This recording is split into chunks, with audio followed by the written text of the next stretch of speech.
Et donc ce terme anistémie, qui traduit à la fois se relever et ressusciter, n'est pas ignoré par les lecteurs des Actes des Apôtres. Et quand l'auteur des Actes des Apôtres, a priori Saint Luc, écrit ce terme, eh bien, il le fait en sachant que le lecteur va lire ressusciter. Ressuscite et va vers mes frères, ressuscite, tiens-toi debout, ressuscite, entre dans la ville. Dans sa chute et son relèvement, saint Paul fait déjà l'expérience de la mort et de la résurrection. Et c'est bien écrit dans le texte lui-même. Alors, nous allons à présent lire la lettre aux Philippiens, au chapitre 3, les versets 8 à 14. Vous avez peut-être pu préparer vos Bibles. Je vais vous lire ce texte. Donc, c'est toujours dans la traduction liturgique quand je vous cite des textes, parce que c'est ceux qu'on a l'habitude d'entendre. Voilà ce que saint Paul écrit. Oui, je considère tout cela comme une perte à cause de ce bien qui dépasse tout, la connaissance du Christ Jésus, mon Seigneur. À cause de lui, j'ai tout perdu. Je considère tout comme des ordures afin de gagner un seul avantage, le Christ, et en lui d'être reconnu juste, non pas de la justice venant de la loi de Moïse, mais de celle qui vient de la foi au Christ, la justice venant de Dieu, qui est fondée sur la foi. Il s'agit pour moi de connaître le Christ, d'éprouver la puissance de sa résurrection et de communier aux souffrances de sa passion en devenant semblable à lui dans sa mort, avec l'espoir de parvenir à la résurrection d'entre les morts. Certes, je n'ai pas encore obtenu cela, je n'ai pas encore atteint la perfection, mais je poursuis ma course pour tâcher de saisir, puisque j'ai moi-même été saisi par le Christ Jésus. Frères, quant à moi, je ne pense pas avoir déjà saisi cela. Une seule chose compte. Oubliant ce qui est en arrière et lancé vers l'avant, je cours vers le but en vue du prix auquel Dieu nous appelle là-haut dans le Christ Jésus. Nous tous qui sommes adultes dans la foi, nous devons avoir ces dispositions-là, et si vous en avez d'autres, là-dessus encore, Dieu vous éclairera. En tout cela, du point où nous sommes arrivés, marchons dans la même direction. Frères, ensemble, imitez-moi. Et regardez bien ceux qui se conduisent selon l'exemple que nous vous donnons. Car je vous l'ai souvent dit, et maintenant je le redis en pleurant, beaucoup de gens se conduisent en ennemis de la croix du Christ. Ils vont à leur perte.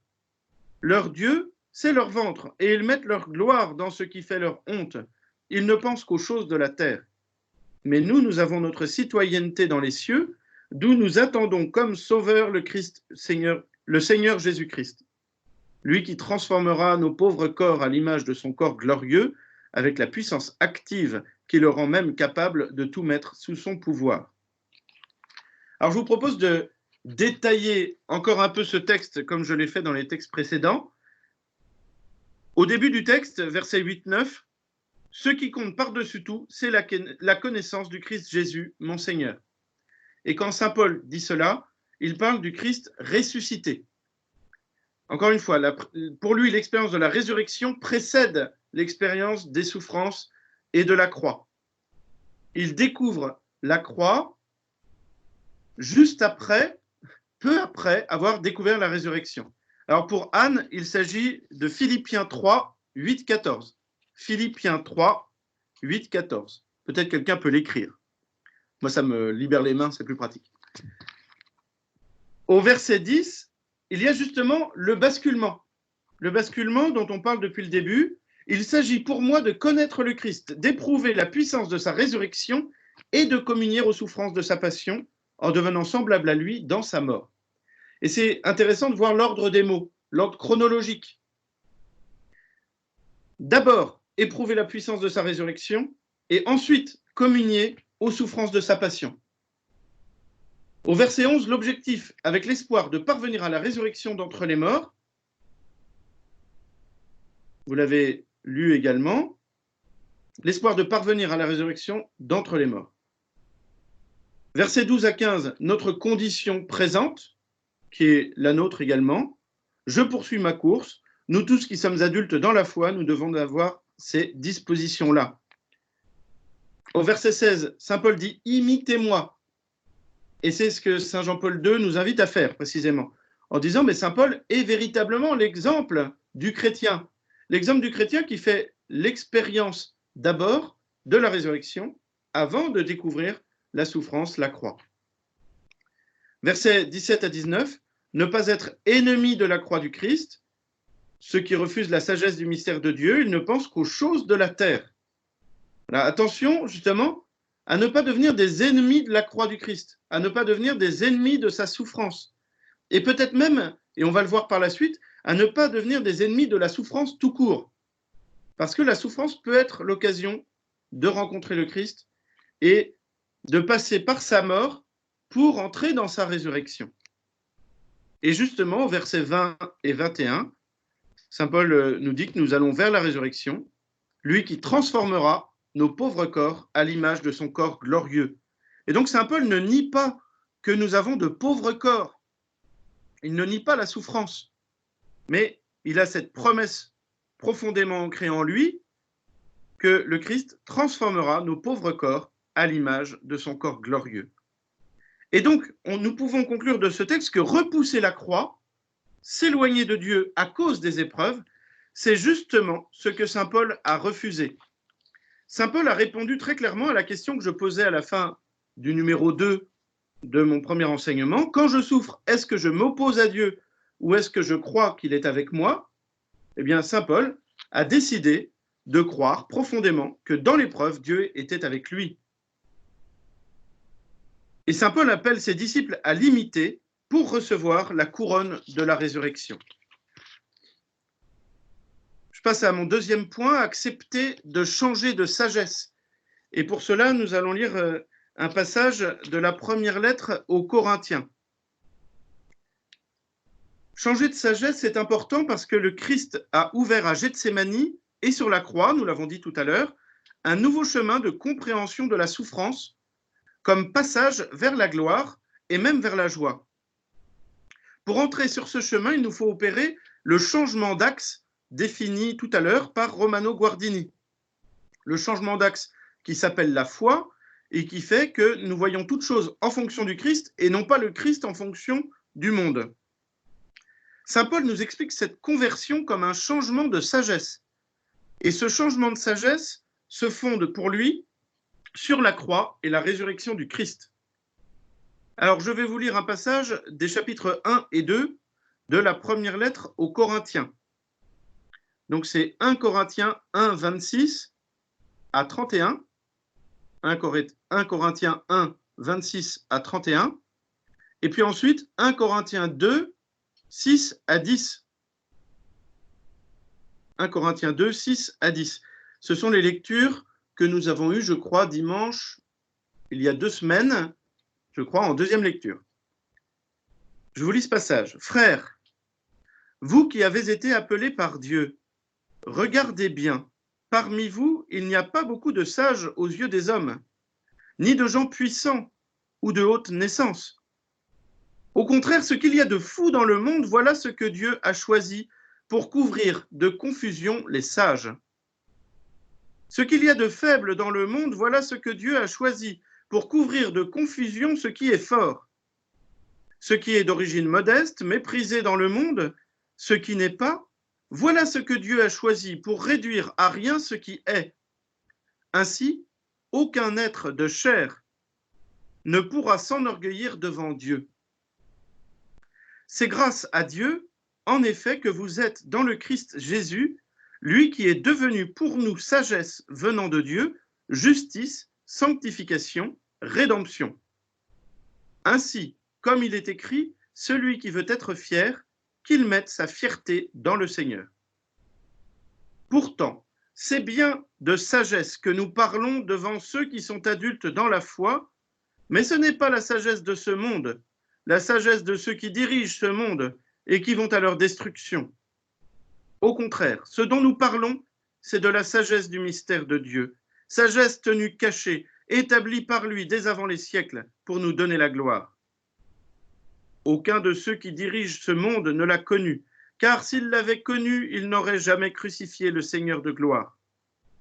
Mais ce que nous proclamons, c'est comme dit l'Écriture, ce que l'œil n'a pas vu, ce que l'oreille n'a pas entendu, ce qui n'est pas venu à l'esprit de l'homme, ce que Dieu a préparé pour ceux dont il est aimé. et c'est à nous que Dieu, par l'Esprit, en a fait la révélation.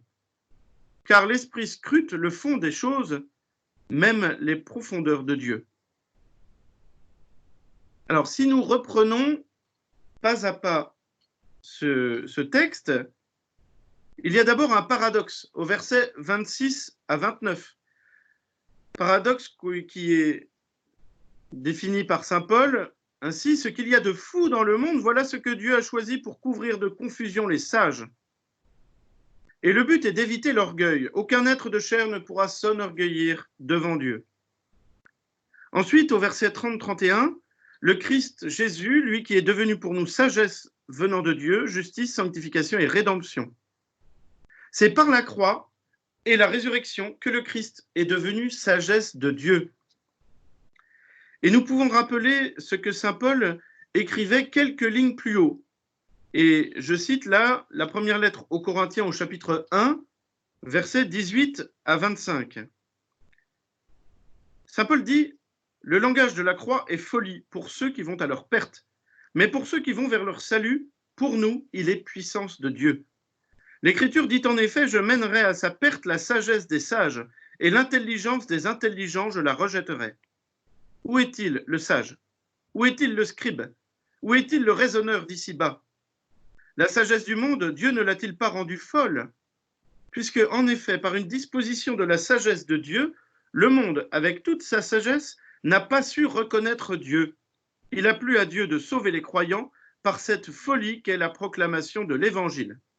Au passage, saint Paul répond à la question du père Régis de tout à l'heure. Par une disposition de la sagesse de Dieu, le monde, avec toute sa sagesse, n'a pas su reconnaître Dieu. Il a plu à Dieu de sauver les croyants par cette folie qu'est la proclamation de l'Évangile. Alors que les Juifs réclament des signes miraculeux et que les Grecs recherchent une sagesse, nous proclamons un Messie crucifié, scandale pour les Juifs, folie pour les nations païennes. Mais pour ceux que Dieu appelle, qu'ils soient Juifs ou Grecs, ce Messie, ce Christ est puissance de Dieu et sagesse de Dieu. Car ce qui est folie de Dieu est plus sage que les hommes, et ce qui est faiblesse de Dieu est plus fort que les hommes. C'est un texte important de saint Paul, un texte bien connu. Le Messie crucifié est, dit saint Paul, la puissance de Dieu et la sagesse de Dieu. Alors qu'encore une fois, dans le Deutéronome, il était dit que la croix était un châtiment pour celui qui était maudit de Dieu. Donc saint Paul a véritablement fait ce changement d'axe dont parle Guardini. Il a fait cette conversion où il comprend que finalement la sagesse du mystère de Dieu n'est pas la sagesse du monde. Et donc au verset 6 à 8 du chapitre 2 de la première lettre aux Corinthiens, il y a ce basculement dont nous parlons depuis ce matin. Basculement, saint Paul le définit de cette façon: ce dont nous parlons, c'est de la sagesse du mystère de Dieu, et non pas de la sagesse du monde, de la sagesse des puissants. Versets 9 et 10, c'est la définition de la différence entre ces deux sagesses. Saint Paul nous dit: Dieu, par l'Esprit, en a fait la révélation. Et donc il y a cette question de révélation. Il n'y a pas qu'une logique humaine avec ceux qui savent, avec ceux qui sont sages aux yeux du monde et qui peu à peu atteignent la vérité. Ça, c'est la philosophie des Grecs. C'est également certainement une forme de puissance logique des nations païennes. Non, il y a aussi la révélation. Et c'est le propre de la pensée chrétienne ou de la pensée religieuse en général, d'être fondée sur la révélation. C'est au passage la différence entre la philosophie et la théologie. La théologie se fonde sur une vérité révélée dans l'Écriture. Et donc cette différence entre les deux sagesses, la sagesse du monde qui est fondée sur la logique de l'homme et sur l'observation des choses de ce monde, et la sagesse du mystère de Dieu qui est fondée sur la révélation et sur le témoignage de la résurrection du Christ, nous le voyons bien, ces deux sagesses sont différentes et on accède à la sagesse du mystère de Dieu par ce changement d'axe qu'on appelle la foi, cette conversion à laquelle saint Paul nous invite. Et donc, nous allons passer à notre troisième point. Par ce changement d'axe, nous pouvons trouver dans la souffrance notre seule fierté. Et là, nous voyons bien qu'il y a quelque chose qui ne fonctionne pas dans la logique du monde. Au passage, je fais un petit excursus. Sans doute jeudi soir dernier, alors pas avant-hier, mais jeudi d'avant, vous avez écouté le président de la République qui nous a parlé du coronavirus, qui nous a parlé de toutes les mesures qui allaient être mises en place et qui sont importantes. Il nous a dit une phrase qui, moi, m'a frappé, mais qui est normale hein, dans un monde, dans une république laïque. Il nous a dit le seul principe qui doit guider notre action, c'est la confiance dans la science. C'est écouter ceux qui savent. Vous relirez ou vous écouterez à nouveau le discours du président, il a dit cela.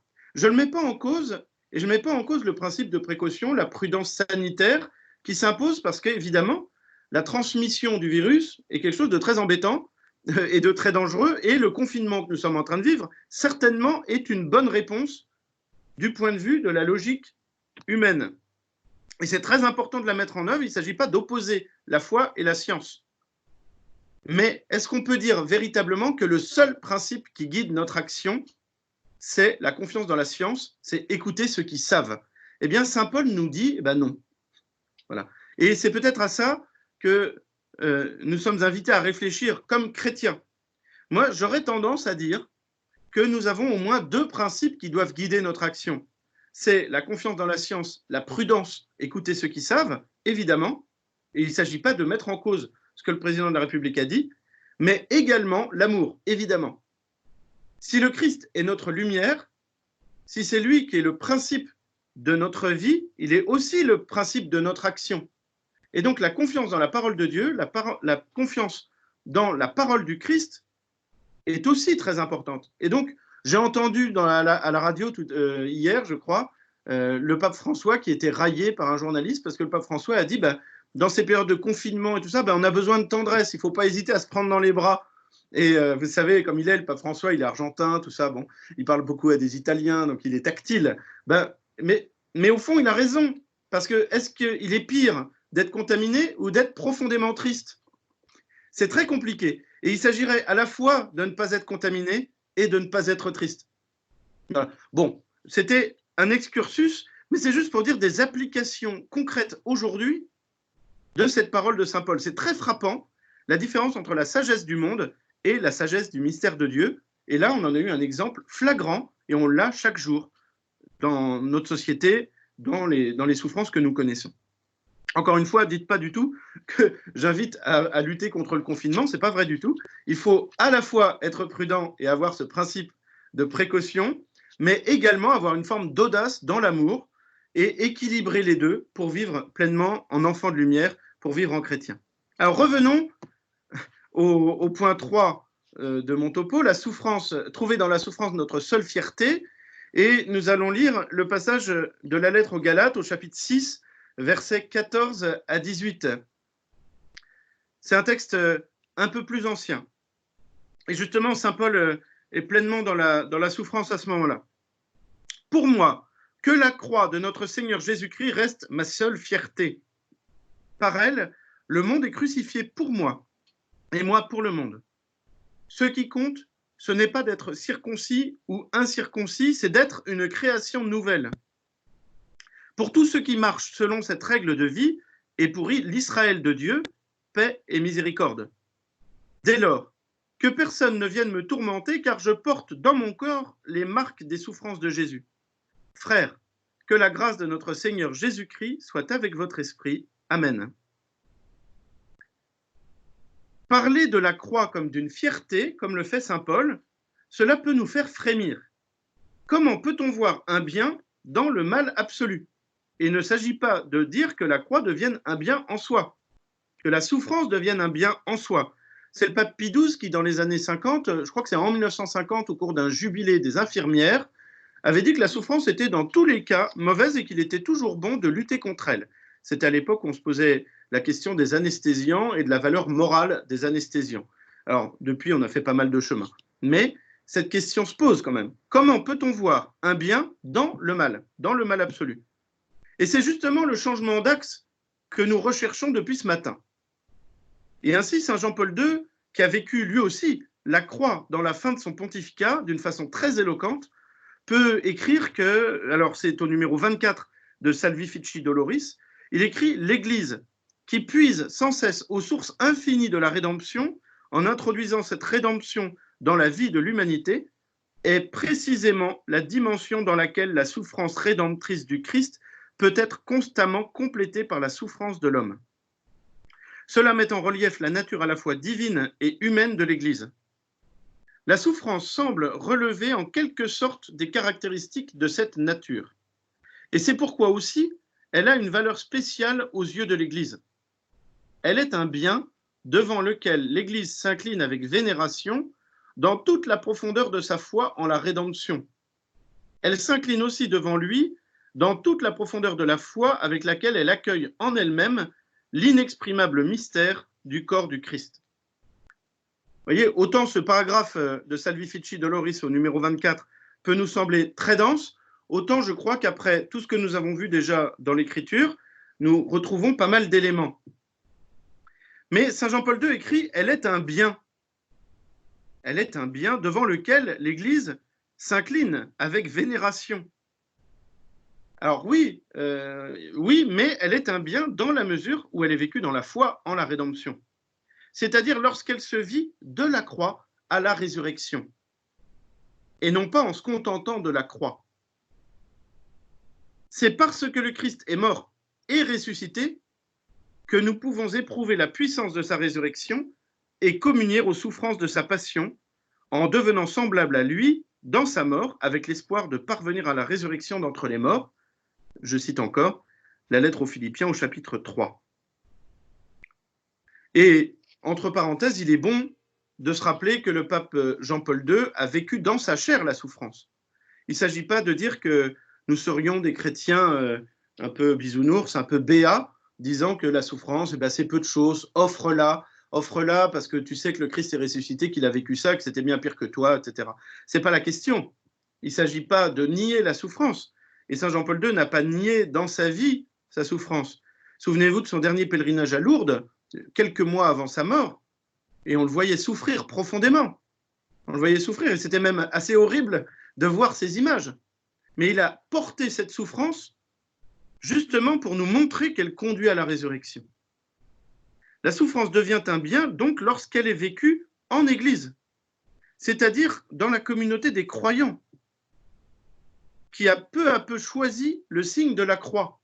Et c'est intéressant de revenir au signe que nous faisons le matin, le soir, le midi, plein de fois dans notre journée pour commencer nos prières. Ce signe de la croix, ce n'est pas un signe de résurrection en soi, c'est le signe de l'instrument de la mort du Christ. Alors comment pouvons-nous avoir choisi le signe de la croix comme signe de ralliement de toute l'Église? Au point qu'il y a des croix sur toutes nos églises, quasiment. Au point qu'il y a des croix dans toutes nos maisons. C'est très frappant de se dire ça. La souffrance devient un bien, mais parce qu'elle est vécue en Église. Le pape François a dit, alors je vous l'ai mis là dans le plan, cette petite phrase dans son audience du 18 avril 2018, le pape François a dit le signe distinctif, le signe de la croix est le signe distinctif qui manifeste qui nous sommes. Notre façon de parler, de penser, de regarder, d'agir est sous le signe de la croix, c'est-à-dire sous le signe de l'amour de Jésus jusqu'au bout. Le signe de l'amour de Jésus jusqu'au bout. Si la croix n'est qu'un instrument de mort, évidemment, nous ne le prendrons pas comme un signe de ralliement.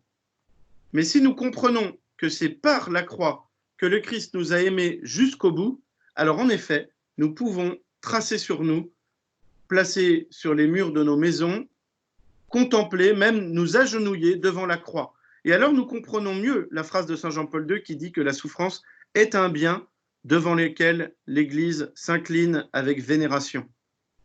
De même que nous pouvons même nous agenouiller devant la croix pour prier et demander au Seigneur justement de vivre nos souffrances, de vivre la souffrance de ceux que nous aimons dans cette dynamique qui va de la croix à la résurrection.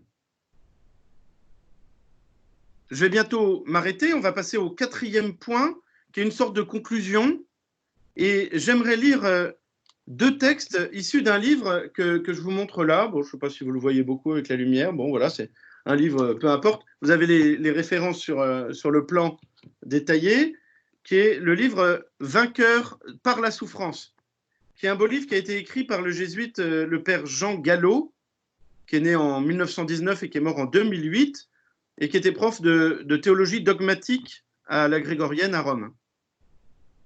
Le père Jean Gallo, donc, dans ce livre, écrit un très beau texte. C'est une très belle méditation sur la souffrance.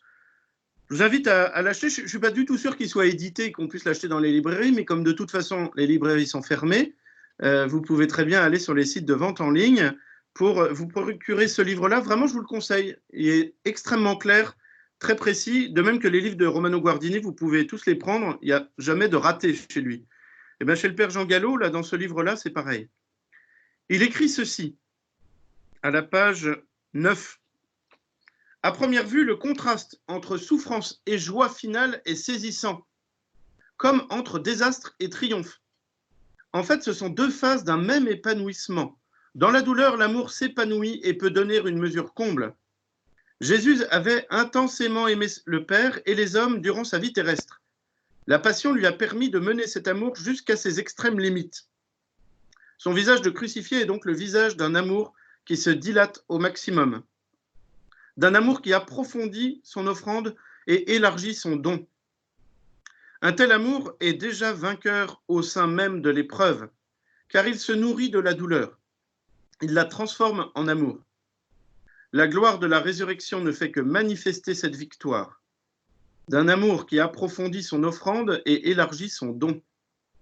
Un tel amour est déjà vainqueur au sein même de l'épreuve, car il se nourrit de la douleur, il la transforme en amour. Je me répète là, j'ai dû faire un double copier-coller.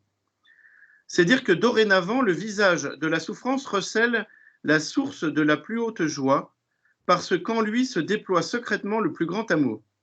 La souffrance ne pourrait donc plus être dépression ni écrasement, elle ne perd certes pas son caractère pénible et reste une blessure, mais elle devient blessure d'amour, ouverture du cœur à une affection plus vive et plus entière, stimulant d'un don de soi plus généreux, où la personnalité s'accomplit. Voyez là le lien entre souffrance et amour, entre douleur et amour. C'est-à-dire que lorsque nous sommes dans la souffrance, et je crois que nous le voyons bien actuellement aussi, bien il y a une grande générosité qui peut s'exprimer. La générosité peut être au nom de Dieu ou non. Dans notre société, nous le voyons, par exemple, c'est assez touchant de voir la façon dont les gens mettent une bougie à leur fenêtre ou sortent pour applaudir les soignants en ce moment à 20h, ou la façon dont des gens viennent rendre service à leurs voisins alors que d'habitude ils ne le feraient pas. Nous sommes soi-disant dans une société très individualiste, et puis c'est un peu vrai quand même, mais nous voyons bien que dans les périodes de souffrance, eh bien, le cœur s'ouvre. Le cœur s'ouvre, la douleur donne de l'amour. Et donc, d'une certaine façon, l'épreuve est bonne. Et nous le voyons bien là. La façon dont nous vivons cette épreuve, souvent, permet de développer des trésors de créativité, des trésors d'inventivité pour se mettre au service les uns des autres. Et donc, la douleur ouvre le cœur et fait jaillir l'amour. Jésus l'a dit, mon commandement le voici, aimez-vous les uns les autres comme je vous ai aimé. Il n'y a pas de plus grand amour que de donner sa vie pour ceux qu'on aime. C'est en Jean 15, 12, 13. Jean 15, 12, 13. Et je crois que c'est une belle invitation pour nous au cœur de ce carême. On est en train de se préparer à Pâques, même si les fêtes de Pâques vont être un petit peu bouleversées, certainement. Mais nous allons vivre ça là aussi dans notre cœur. C'est l'occasion d'ouvrir notre cœur. Alors, je ne fais pas une homélie, je ne suis pas là pour vous moraliser, etc. Mais en tout cas, c'est quand même frappant de voir comme l'Écriture nous invite aussi à vivre la souffrance comme une façon d'ouvrir notre cœur, de grandir dans l'amour de Dieu, certes, mais aussi dans l'amour de notre prochain. Et le père Gallo poursuit à la page 14, il dit « Il faut par conséquent s'efforcer de mieux connaître le visage du Christ souffrant, d'entrer dans le secret de ses pensées et de ses sentiments. Une lumière en rejaillira sur toutes les douleurs humaines. Non pas que toute obscurité puisse être dissipée, la souffrance demeure un mystère, une invention divine qui dépasse notre intelligence et déconcerte notre raison. Il restera toujours ici-bas de l'inexpliqué dans nos épreuves. Mais dans ce mystère, il faut pénétrer en communion avec le mystère de la passion, en unissant sa vie à celle du Sauveur, ou en se laissant incorporer à elle. le chrétien cesse de se heurter à la souffrance comme à un problème irritant. La croix passe dans son existence, croix partagée avec le Maître. La douleur devient partie intégrante de sa vie et de son amour, portée et assumée comme une mission. Voilà. Les paroles là du Père Gallo, je vais vous les recopier et vous les envoyer sur la conversation parce qu'elles n'étaient pas dans le plan, mais je vais vous les envoyer. Et puis, j'ai envoyé au Père Régis l'ensemble de mon topo, donc peut-être il pourra vous l'envoyer s'il veut. En tout cas, je vais vous envoyer ce texte-là parce que je trouve qu'il résume bien un peu l'ensemble de cet enseignement. C'est-à-dire que si c'est vécu grâce à la révélation du visage du Christ souffrant qui passe par la mort et la résurrection, alors notre regard sur la souffrance va pouvoir changer. Et juste en conclusion, je vous dirais qu'il ne s'agit pas d'imposer aux autres ce changement, cette conversion de notre regard. Parce que je crois qu'il n'y a rien de pire quand on souffre que d'avoir quelqu'un qui vient nous donner des conseils. Je ne sais pas si ça vous est déjà arrivé d'avoir quelqu'un qui, alors que vous aviez eu une grosse déception, une grosse irritation ou une grande souffrance physique ou morale, vous a dit « mais non, mais ça va aller, ça va passer, tu verras, ça ira mieux ». Ou alors « mais offre-le », ou alors « ah bah, j'ai bien connu ça, c'est pareil et tout ça, mais tu vois que je vais mieux », etc. En général, ça n'aide pas trop. Mais, en revanche, que votre regard change sur la souffrance, eh bien, je crois que ça peut profondément changer le monde. Un jour, on avait demandé à Mère Teresa, elle était à la télévision avec un journaliste et qui lui disait « mais qu'est-ce qu'on devrait faire pour que le monde aille mieux, pour changer le monde ?»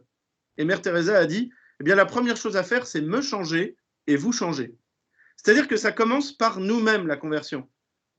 Ce n'est pas d'abord à annoncer et à imposer aux autres, c'est à vivre nous-mêmes. Et ensuite, nous en deviendrons témoins par nous-mêmes. Ce que dit le Père Gallo, la douleur devient partie intégrante de sa vie et de son amour, portée et assumée comme une mission. C'est la conversion, plus que la souffrance, évidemment, qui est une mission. Et notre conversion du regard sur la souffrance, par la mort et la résurrection du Christ, peut nous permettre cette conversion. Alors pour terminer, je vous propose de prendre une prière, ou alors on terminera peut-être par elle, après les questions, comme le Père Régis décide, s'il écoute à ce moment-là. Mais peut-être qu'on peut tout simplement terminer par la prière après avoir vu les questions. Oui, c'est mieux, c'est mieux. Voilà. Merci. Alors, si vous êtes disponible pour les questions, Père Sébastien. Oui. Une première question qui a été posée. Si l'on ne doit pas souhaiter la souffrance, doit-on tout de même passer par elle pour accéder à la résurrection? Bien, je crois qu'une vie sans souffrance, de toute façon, n'existe pas. C'est-à-dire que si parmi nous, déjà, parmi les quelques dizaines que nous sommes, quelqu'un n'a jamais souffert, qu'il se fasse connaître. C'est tout bête. La souffrance s'impose à nous dans notre vie. Elle est un fait, elle est une réalité. Et donc oui, il faut passer par elle, parce que de toute façon, il va falloir passer par notre vie, par le fait d'assumer notre vie et de la porter ensuite dans la foi. Et donc de regarder le réel. C'est un petit peu comme si on disait, est-ce qu'il faut absolument passer par le réel pour se convertir, pour vivre dans la résurrection? Un jour, je parlais avec un paroissien qui avait eu plusieurs AVC, qui avait failli mourir, qui avait fait du coma, qui avait beaucoup souffert moralement aussi à ce moment-là parce qu'il avait été très seul. Et puis, je lui parlais, je lui disais, c'est vrai que moi, pour parler de la souffrance, je suis quand même mal placé parce que c'est pas avec mes dents de sagesse que je peux combattre avec toi sur le terme de souffrance, quoi. Il m'avait dit, mais arrête-toi parce que on peut pas comparer les souffrances, chacun a la sienne. Et je crois que c'est un enseignement très important, ça. C'est-à-dire que nous avons tous notre souffrance, ça fait partie de la réalité de notre vie. Et donc la question est de justement l'apporter pour la vivre dans l'amour, dans la foi, dans la joie, pour justement avancer vers la résurrection. Et dans ce cas, que penser de toutes les personnes qui cherchent la souffrance et qui se l'infligent? Il y a Marthe Robin qui est citée, Sainte Faustine. Quel est le point de vue de l'Église aujourd'hui sur la mortification? Alors, la mortification et la souffrance, alors s'infliger des souffrances, c'est exactement ce qu'on a fait nous-mêmes hier en jeûnant, par exemple. Et donc, la mortification en elle-même, le jeûne alimentaire est une forme de mortification. Et donc, se donner une part de souffrance raisonnable, toujours discernée, et par exemple, pas de mortification sans en parler dans l'accompagnement spirituel. C'est très important, ça. On ne s'inflige pas des souffrances à soi-même. La souffrance a du fruit lorsqu'elle est portée en Église, nous dit saint Jean-Paul II, et dans la foi. Et donc, dans la foi, eh bien, nous ne nous isolons pas en nous infligeant des souffrances qui nous rendraient un peu des héros, et nous pourrions mettre notre fierté dans nos souffrances. Non, saint Paul dit, je mets ma fierté dans le Christ crucifié. Ce n'est pas dans la souffrance elle-même. Et donc, que penser de ceux qui nous donnent des exemples de mortification? Eh bien, c'est qu'elle était permise par Dieu pour eux, parce qu'ils avaient un amour encore plus grand, et que ça leur permettait, et que ça leur permet aujourd'hui encore, ça nous permet d'ailleurs, chacun à notre échelle, de vivre cette mortification, cette souffrance, comme une ouverture du cœur pour grandir dans l'amour et pour grandir dans la joie. Et alors, vous avez dit qu'il ne fallait pas devenir ennemi de la souffrance, nous dit Charles Antoine. Comment comprendre cela, puisque en tant que chrétiens, nous devons rejeter ou combattre le mal? Est-ce que cela veut dire que la souffrance et le mal ne sont pas nécessairement liés? Alors, la souffrance, quand elle est vécue dans l'amour, est un bien, nous dit saint Jean-Paul II. Justement. Et donc, il n'y a pas que du mal dans la souffrance, dans la mesure où la souffrance est vécue dans le don de soi. Et il y a une forme de transfiguration. On a célébré il n'y a pas longtemps le dimanche de la transfiguration. Eh bien, la transfiguration du Seigneur, qui intervient juste après une annonce de la passion, vient permettre aux disciples de porter cette souffrance de la passion avec l'espérance de voir le Christ glorifié comme à la transfiguration. Je vous rappelle cette phrase de Jésus qui nous dit « Celui qui veut être mon disciple, qu'il porte sa croix et qu'il me suive. » Et nous avons tous une croix à porter. Et cette croix, il ne tient qu'à nous d'en faire un instrument d'amour et de vie. Merci. Annabelle nous demande pourquoi est-ce que l'amour jusqu'au bout, c'est la mort? Est-ce que cela ne pourrait pas être la vie démultipliée vécue ensemble?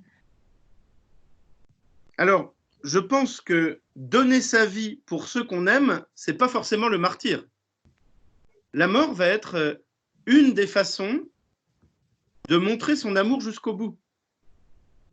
Mais quand on n'a pas reçu, comme on dit parfois, la grâce du martyr, quand Dieu n'a pas permis qu'on soit martyr, eh bien, l'amour jusqu'au bout, nous pouvons le vivre, nous aussi. Bah, j'espère qu'on ne sera pas tous martyrs dans la souffrance, mais qu'on sera tous appelés, en revanche, à aimer jusqu'au bout par notre vie. Et dans la phrase de l'évangile de Saint Jean, que Jésus dit « Aimez-vous les uns les autres comme je vous aimais, il n'y a pas de plus grand amour que de donner sa vie pour ceux qu'on aime », on peut évidemment comprendre cette phrase au moins de deux façons. Donner sa vie, c'est-à-dire la déposer, comme Jésus dit dans l'évangile de Saint Jean aussi, mais au chapitre 10, la déposer, c'est-à-dire la donner par la mort en martyr. Et donc c'est vraiment un signe total, c'est le sommet, d'une certaine façon, de la manifestation de l'amour qui est de donner sa vie pour ceux qu'on aime. Mais évidemment, on peut donner sa vie pour ceux qu'on aime aussi en vivant. Et on peut le faire dès aujourd'hui. Alors, autre question, merci pour vos réponses. En quoi les combats spirituels du Christ, par exemple sa tentation au désert ou sa souffrance à Gethsémani, sont-ils semblables aux nôtres dans la mesure où il est Dieu et où il ne peut pas y succomber? Est-ce qu'il n'a pas la crainte de se tromper ou de se laisser avoir? Eh bien, je ne suis pas sûr que le Christ ne puisse pas tomber. Voilà. Ce n'est pas parce qu'il est Dieu qu'il n'est pas pleinement homme. Et si Jésus a été tenté, c'est bien que le diable espérait qu'il pourrait tomber. Donc je pense que justement Jésus nous donne un très bon exemple de combat spirituel, même s'il est particulier, parce qu'en effet, il est le Fils de Dieu, parce qu'il est pleinement Dieu. Mais le Christ nous donne un bon exemple de résistance dans le combat. C'est-à-dire que quand Jésus a faim, bah certainement, il a envie de manger du pain. Mais au lieu, dans la souffrance, de s'opposer à Dieu, eh bien, il nous donne l'exemple de croire que Dieu est avec lui. Et donc, il répond au diable par la parole de Dieu en disant « Tu ne mettras pas le Seigneur ton Dieu à l'épreuve ». Quand le diable lui dit bah, « T'as qu'à changer ces cailloux en pain pour pouvoir manger ». Jésus sait très bien que Dieu ne le laissera pas tomber. Jésus sait qu'il va pouvoir mener sa mission jusqu'au bout. La grande différence entre Jésus et nous dans le combat spirituel, c'est le péché. Mais ce n'est pas la tentation. Mais je pense aussi que, et on peut prendre un autre exemple dans ce cas-là, et justement se confier à elle, c'est la Vierge Marie. Parce que la Vierge Marie, pour le coup, n'est pas pleinement femme et pleinement Dieu, elle est que femme. Elle est que créature. Et pourtant, nous croyons aussi qu'elle n'a pas péché. Et donc, c'est important, ça, parce qu'elle a certainement été tentée. Il n'y a aucune raison qu'elle n'ait pas été tentée, la Vierge Marie, puisque Jésus lui-même l'a été. L'Évangile ne nous dit pas que la Vierge Marie a été tentée, mais en gros, il y a quand même 2 immaculées conceptions dans l'histoire de l'humanité. C'est la Vierge Marie et Ève. Sauf que Ève tombe dans le péché et que la Vierge Marie, non. Et la Vierge Marie nous montre le chemin de la fidélité. Eh bien, je crois que de la même façon, alors ça répond à Anne qui disait oui, mais elle est immaculée, donc elle ne peut pas pécher non plus. Si, elle peut. Ève est immaculée également. Et il ne faut pas l'oublier, quand on parle de nouvelle Ève dans la Vierge Marie, c'est justement la femme qui va rétablir pleinement la capacité dans la tentation de ne pas s'opposer à Dieu, mais de croire qu'il est avec nous, de lui rester fidèle. Et de ce point de vue, en effet, nous pouvons prendre exemple sur le Christ, sur la Vierge Marie, dans notre combat spirituel.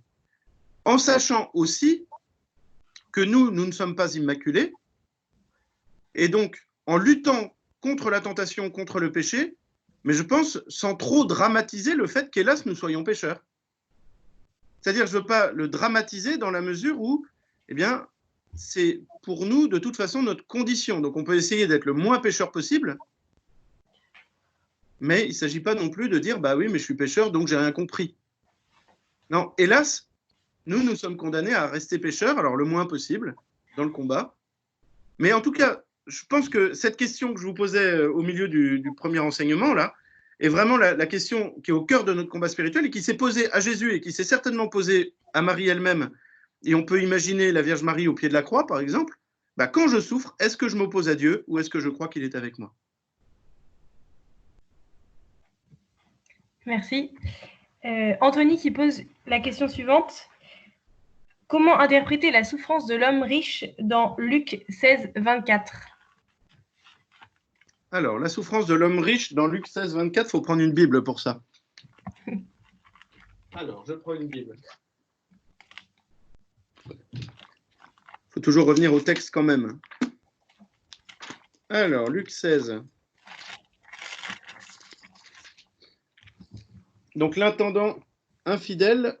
Alors, non, ça c'est le début. Ah oui, le mauvais riche et le pauvre Lazare. Donc, vous connaissez cette histoire. Je vais la remettre un peu dans le contexte parce que je pense que ça aide quand même. Donc, il y avait un homme riche qui s'habillait de pourpre et de lin fin et qui chaque jour faisait brillante chair. Et un pauvre du nom de Lazare qui gisait près de son portail tout couvert d'ulcères. Il aurait bien voulu se rassasier de ce qui tombait de la table du riche. Bien plus, les chiens eux-mêmes venaient lécher ses ulcères. Or, le pauvre mourut et fut emporté par les anges dans le sein d'Abraham. Le riche aussi mourut et on l'enterra. Et puis ensuite, il y a l'histoire dans le séjour des morts, où Abraham se balade avec Lazare et puis qui voit le riche de l'autre côté d'un fossé, et le riche qui appelle Abraham en lui disant « Dis à Lazare de tremper dans l'eau le bout de son doigt pour me rafraîchir la langue. » Et puis ensuite, Abraham qui dit « Mon enfant, souviens-toi, tu as reçu tes biens pendant ta vie. » Et Lazare pareillement ces mots. Maintenant donc, il trouve ici consolation, et toi, tu es à la torture. Alors, ça c'est la question de la souffrance dans la vie éternelle. Ça apparaît aussi dans le jugement dernier, à la fin de Matthieu 25. Ça apparaît dans plusieurs endroits de la Bible. En gros, la question n'est pas la vie éternelle ou pas la vie éternelle. La question est plutôt, est-ce que nous serons dans la béatitude éternelle ou dans les tourments éternels? Dans le jugement dernier de Matthieu 25, c'est très clair. Ils s'en iront, ceux-là à la béatitude éternelle, et ceux-ci à la souffrance éternelle. Et donc là, le riche se retrouve dans la souffrance éternelle, en effet. Eh bien, on peut la comprendre en se disant justement que lui n'a pas eu cette ouverture du cœur qui lui a fait saisir la main de Dieu. Il y a une belle phrase dans le journal d'un curé de campagne de Bernanos qui dit, où le curé de campagne dit à la comtesse, « L'enfer, madame, c'est de ne plus aimer. » Eh bien, je pense que le riche de Luc 16, 24 et autour de Luc 16, 19 à 31, eh bien, cette souffrance du riche, c'est de ne plus aimer et de n'avoir jamais aimé en réalité, à part aimer la bonne chair, la pourpre et le lin fin. Mais vous voyez, le problème pour lui, c'est qu'il est après la mort. Et après la mort, il n'y a plus de changement possible puisqu'on est dans l'éternité. Alors là, on arrive sur d'autres questions et ce n'est pas un bibliste qu'il faut demander, mais quand on est dans l'éternité, il n'y a plus de changement possible. Mais en effet, l'enfer, madame, c'est de ne plus aimer. Merci de l'avoir écrit. Mais c'est de ne plus aimer du tout. C'est même plus possible. Il n'y a plus de conversion possible. Et le problème pour ce riche, c'est justement qu'il n'est plus dans la capacité de se convertir parce qu'il est dans l'éternité. Ça va? Très bien. Alors, en question suivante, excusez-moi, j'ai mal à les retrouver. Alexandre qui demande pourquoi est-ce que l'Église ne parle plus de la mortification au lieu d'enseigner le sens qu'elle peut avoir pour la vie spirituelle des croyants. Alors là, c'est plus une question pastorale parce que j'en ai parlé à l'instant. Moi, je pense que oui, il y a eu une période où on était un peu gêné par cette histoire, où on a voulu, peut-être que un peu généralement dans l'Église, mais ça allait aussi avec une société qui a voulu vivre plutôt du progrès, des plaisirs, de la distraction, du divertissement, etc. On a eu un peu cette tendance, peut-être, à une certaine époque dans l'Église, à nier le combat spirituel. Là, on en parle, mais on n'en a pas parlé très souvent. On ne parlait plus beaucoup de la confession non plus, au passage. On ne parlait pas beaucoup de la souffrance. Et on voulait bien accompagner les malades, mais on n'avait pas trop un discours sur la valeur rédemptrice de la souffrance. Je pense que c'est un peu une question contextuelle. Mais si on lit le catéchisme de l'Église catholique, par exemple, il en parle beaucoup. Si on lit l'enseignement des papes, et même justement pendant la période que je décrivais, si on lit les écrits de Saint Paul VI, si on lit les écrits de Saint Jean-Paul II, il est très souvent question de la souffrance. Et également, même de la mortification. Et de la souffrance qu'on choisit. C'est-à-dire que la mortification, alors oui, on pourrait peut-être la distinguer de la souffrance en disant que c'est une souffrance que nous choisissons par amour. Sinon, c'est une bêtise.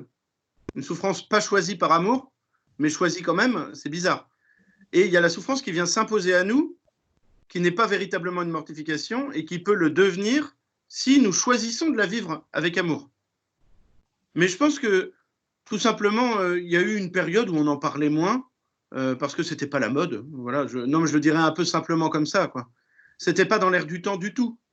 Mais aujourd'hui que nous arrivons un petit peu plus dans une société de crise et une société, alors dans cette période particulière, là où on vit que là-dedans même, eh bien certainement il y a besoin là d'une parole sur et c'est ça qui m'a manqué, moi, dans l'intervention du président de la République, si vous voulez. Mais c'est normal, on ne va pas lui demander de parler de la rédemption et du salut. Mais certainement, en tout cas, il est important que vous l'entendiez, que nous l'entendions pour vivre cette période aussi comme ça, pour le salut du monde. Alors, dans les dernières questions, Estelle qui demande « Est-ce qu'accepter la croix en l'aimant et en la partageant avec Jésus n'est pas contradictoire avec certains psaumes où l'on crie vers le Seigneur? Est-ce qu'on peut quand même crier dans la souffrance, ce qui reviendrait à ne pas nier notre humanité, ou est-ce que ce cri dans la souffrance est mal reçu par Dieu? » Ah non, je pense qu'il est très bien reçu par Dieu, de même que le cri du psalmiste était bien reçu par Dieu, de même que le cri de Job. Et dans ce cas-là, ce qu'il faut lire le plus, je pense, c'est le livre de Job, par rapport à cette question-là. Dieu accepte tout à fait que Job crie vers Dieu sa souffrance. Mais ce qui est intéressant dans le livre de Job, c'est que au lieu de s'opposer à Dieu, comme tous ses amis et son épouse l'invite à le faire, eh bien Job continue de rester sûr que Dieu est avec lui. Je sais, moi, que mon Seigneur est vivant et qu'au dernier jour, je me relèverai de la mort. Voilà, un jour viendra où dans ma propre chair, je verrai Dieu, mon Rédempteur, dit Job. Eh bien, Job, sans cesse, est tenté, et là, il y a vraiment certainement une tentation du démon, de s'éloigner de Dieu, mais il reste fidèle à Dieu. Eh bien, le psalmiste peut tout à fait crier sa souffrance, et même parfois crier son désarroi. Jésus lui-même l'a fait. Mon Dieu, pourquoi m'as-tu abandonné? Si Jésus lui-même l'a fait, c'est que nous pouvons le faire également. Le tout, c'est de le faire dans la confiance que Dieu nous entend et que donc il est avec nous. Et on n'est pas dans le blasphème quand on est dans la plainte. Il faut bien distinguer le blasphème de la plainte. Alors, une dernière question. Je suis désolée pour ceux dont on n'aura pas pu lire les questions avant de passer à la prière. Comment aider quelqu'un dans la souffrance sans lui partager notre expérience, notre vécu? Vous aviez donné un exemple tout à l'heure. Voilà, comment aider les gens autour de nous qui sont dans la souffrance?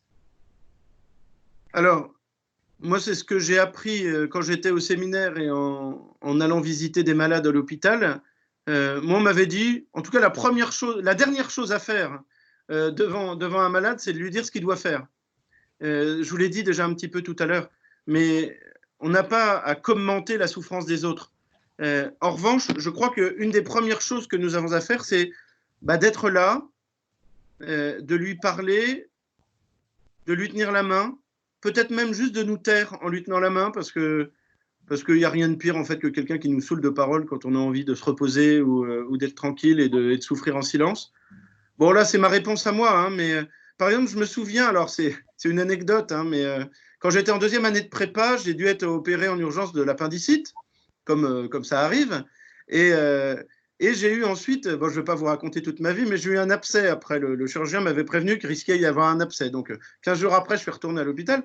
Et puis là, il m'a dit, bon, je vais nettoyer l'abcès, mais je vais le nettoyer à vif parce que je n'ai pas le temps de vous anesthésier, puis ce ne serait pas bon pour l'organisme de multiplier les anesthésies. Donc, j'ai un peu douillé, à vrai dire. Eh ben, son infirmière ne servait à rien à part à me tenir la main. Eh ben, je vous assure que ça m'a beaucoup aidé. Voilà, c'est un petit témoignage comme ça, mais je connais pas du tout le nom de cette infirmière, mais je prie souvent pour elle et je me dis souvent, elle m'a bien aidé dans l'épreuve. Eh bien, si nous pouvons vivre ça dans la souffrance, alors tenir la main en ce moment, on n'a pas le droit, hein, faut pas, c'est mal. N'empêche que avoir une présence aimante auprès de ceux qui souffrent, eh bien, je crois que c'est vraiment l'essentiel. Merci Père Sébastien pour les réponses à vos questions et pour votre conférence. Peut-être juste avant de passer à la prière, petite annonce pour la suite du programme. Donc vous pouvez aller déjeuner, bien sûr. Pour ceux qui le souhaitent, à 12h30, il y a l'office du milieu du jour sur KTO, qu'on vous invite à visionner. Et enfin, vous êtes tous invités à revenir sur ce lien Teams à 14h pour la souffrance en Christologie avec le Père Sylvain Brison, qui s'est déjà amusé à intervenir quelquefois dans la conversation de la réunion. Voilà, on peut passer à la prière donc avec le Père Sébastien. Merci encore. Merci à vous. Alors, je vous invite donc à prendre la prière. C'est peut-être bien de l'afficher, si c'est possible. Elle était dans le... Voilà, exactement. Parfait. Au nom du Père, et du Fils, et du Saint-Esprit. Amen. Je n'ai rien à te dire, Seigneur, et rien à te chanter. Je ne trouve pas un seul mot, pas la moindre pensée. J'en suis réduite à te donner ma présence et mon temps, sans pouvoir remplir ces moments, ni en cacher le vide, sans pouvoir nouer avec toi le moindre dialogue. Je ne peux te donner aujourd'hui que mon néant, ma nudité de cœur. Seigneur, tu vois mon impuissance et l'amour que j'aurais désiré t'exprimer en prière. Tu dois le deviner à travers mon silence. Tu sais qu'il est au fond de mon cœur, réel et bien sincère, qu'il souffre de ne pouvoir te dire ce qu'il est. Alors, en toute humilité, Seigneur, je t'offre ma misère et ma pauvreté, dans la joie d'être si petit en tes si grandes mains.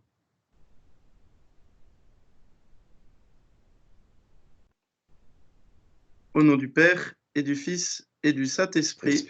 Amen. Un grand merci Sébastien pour cette belle intervention, et on retrouvera les vidéos aussi, notamment on mettra les vidéos sur Facebook. On a loupé, je suis désolé, le début de ta seconde intervention, c'est ma faute. Un très grand merci encore pour ces éclairages, et puis voilà, pour aussi le travail, le service que tu as fait l'année dernière lors de la rencontre nationale à Cergy. C'était aussi un moment important pour le réseau. Et puis bonne continuation pour ta thèse. Merci. Sur les psaumes. Tu peux nous dire, tu as déjà l'objet, le titre de ta thèse ou pas? Ah non, le titre, non, on m'a dit que de toute façon, il bougera pendant les 3 années d'études, donc je ne peux pas donner le titre. En gros, l'idée, c'est de réfléchir à la promesse qui est faite dans le psaume premier, « Heureux l'homme qui met sa foi dans le Seigneur, qui médite sa loi jour et nuit ». Ensuite, il y a toute une description du juste et de ce qu'il attend, cette promesse de Dieu, voir si elle est tenue dans l'ensemble du psautier. Très bien, écoute, un grand merci. Et puis, bon appétit à toi, et Merci. et puis bon confinement.